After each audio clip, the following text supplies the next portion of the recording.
श्रीधाम वृंदावन में यमुना जी का स्वरूप जैसा होना चाहिए वैसा नहीं है।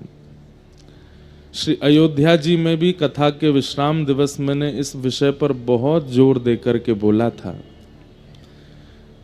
कृष्ण जन्मभूमि के लिए खूब आवाज उठाई जा रही है, खूब बोला जा रहा है, राम मंदिर बन गया, हमें अब कृष्ण जन्मभूमि चाहिए, बहुत अच्छी बात है, हमारा समर्थन है।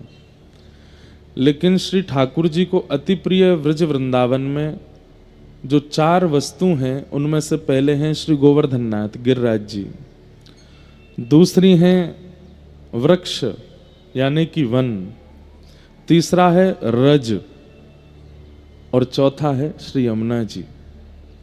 और इन चारों को ही आप वृंदावन जाकर के देख लीजिए, चारों की ही स्थिति हम लोगों ने खराब कर रखी है।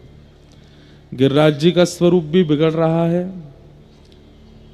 इस बात को ध्यान से सुनिएगा, कथा में भले ही ध्यान नहीं लगाइएगा लेकिन इस विषय को सुनिए। गिरिराज जी का स्वरूप बिगड़ता जा रहा है, वहां कूड़ा कचरा आदि सब गिरिराज जी पर डाल दिया जाता है। कई बार 84 कोस परिक्रमा लगती हैं तो यात्रीगण सुबह सुबह जो स्नान आदि और बाकी सब क्रियाओं का क्रम है वो गिरिराज जी की तलेटी में ही कर देते हैं। कितनी कष्टदायी बात है, जिसको ठाकुर जी पूजते हैं ऐसे गिरिराज जी पर हम लोग कैसी स्थिति कर रहे हैं। वृक्षों की तो पूछिए ही मत, वृंदावन अब वृंदावन नहीं है, बिल्डिंग वन हो गया है। वृंदा यानी तुलसी का वन, वृंदा यानी श्री कृष्ण के प्रेमी भक्तों का वन।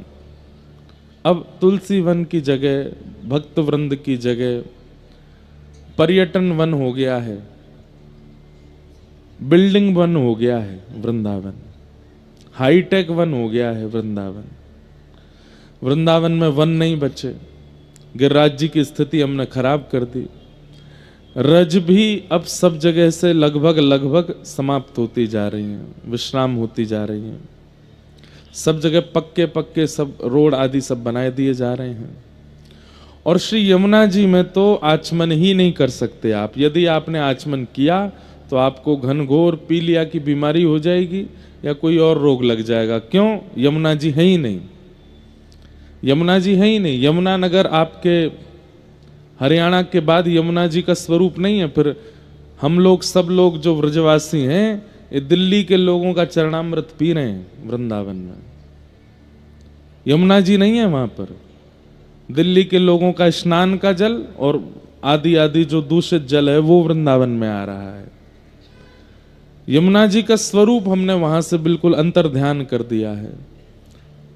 हम ज्यादा कथा के अलावा कोई और बात करते नहीं कथा में, लेकिन अब लगता है कि युवा इतने सुनते हैं, इतनी हमारी बात मानते हैं, हमारी कथा का पालन करते हैं, तो इस बात का पालन करें। हम सब मिलकर के ठाकुर जी से नहीं, अब सरकार से प्रार्थना करें कि वृंदावन में यमुना जी लाइए, कृष्ण जन्मभूमि आ जाएगी, पहले यमुना जी का आना आवश्यक है। राम जन्मभूमि बनी है अयोध्या में, वहां सरजू जी का जल, मैं अभी गया था, रोज 2-3 बार स्नान करने गया, इतना सुंदर पवित्र जल। सरजू जी हैं इसलिए राम लला आ गए, काशी में गंगा जी हैं इसलिए विश्वनाथ प्रभु आ गए, लेकिन वृंदावन में यमुना जी नहीं आई हैं। हम लोग इन्हें सामान्य नदी क्यों मान रहे हैं? पटरानी हैं, ये ठाकुर जी की स्वरूप शक्ति है। मथुरा में जब ठाकुर जी का जन्म हुआ, सबसे पहले कारागृह से बाहर निकलते ही गोकुल जाने से पहले ठाकुर जी का स्वागत किसने किया? श्री यमुना जी ने किया। यमुना जी को स्पर्श देने के बाद गोकुल में प्रवेश करते हैं ठाकुर जी। आज उन यमुना जी का स्वरूप देखिए वृंदावन में, बिल्कुल काला पानी है यमुना जी का। आप स्नान तो छोड़ दीजिए, पान भी नहीं कर सकते, ऐसी यमुना जी का स्वरूप कर दिया गया है। जिस यमुना जी के तट पर ठाकुर जी विहार करते हैं, उन यमुना जी का स्वरूप ही नहीं बचा है। हम ये नहीं कह रहे हैं कि यमुना जी क्रोध में आकर के ऐसा कर रही हैं, पर कहीं ना कहीं वो पीड़ा में तो हैं। और कब से हैं? 10 साल 20 साल हो गया यमुना जी का पवित्र जल नहीं है। इसलिए हमारी प्रार्थना है कि श्री यमुना जी के शुद्धिकरण पर आप सब लोग भक्त वृंदावन जाके आवाज उठाया कीजिए, प्रार्थना कीजिए कि श्री यमुना जी का जल पुनः व्यवस्थित हो, स्नान करने योग्य, पान करने योग्य हो। यमुना जी सुव्यवस्थित और सुंदर हो जाएंगी तो वृंदावन का सब रूप, सब स्वरूप, सब मंगल में हो जाएगा। जब घर की रानी ही दुखी है तो घर के बाकी लोग प्रसन्न कैसे रहेंगे? वृंदावन की रानी, महारानी श्री यमुना जी हैं। और एक बात आपको बता दूं, श्री यमुना जी में और किशोरी जी में कोई भेद नहीं है।